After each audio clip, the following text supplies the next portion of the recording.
Hello, here we are somewhere in the middle of Greece. Literally, we're in the center of the country. These mountains that you see behind me are the region where Mount Olympus is found, and of course this would have been the center of religious, spiritual life for the ancient Greeks, with all the Greek mythology and stuff like that. Pretty fun to be here. We're actually close to Thessalonica, or Thessaloniki as they call it in Greece now. Just being here, I'm thinking about the letter that Paul wrote to the Thessalonians. And in 1 Thessalonians 3:12 and 13, Paul says, "And may the Lord increase your love until it overflows toward one another and for all people, just as our own love overflows toward you.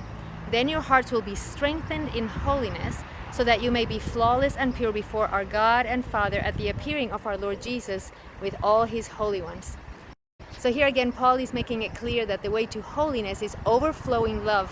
It's being so full of the Father's love that we can't keep it to ourselves.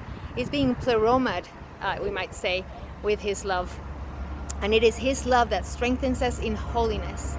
So what's the connection between the two? Think about this. When Paul was writing to the Thessalonians, they were going through severe persecution, and Paul calls it their suffering.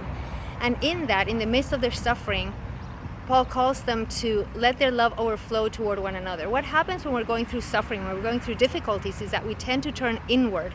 We tend to look out for our own interests. We tend to look for what benefits us, taking care of ourselves, and of course that is the essence of sin.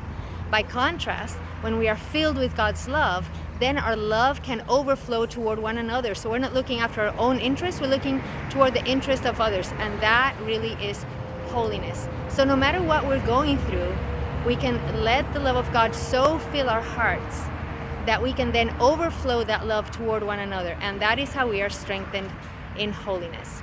So may you be filled with the love of God to overflowing capacity, that you may abound in love toward one another and continue growing in holiness. I love you. Bye-bye.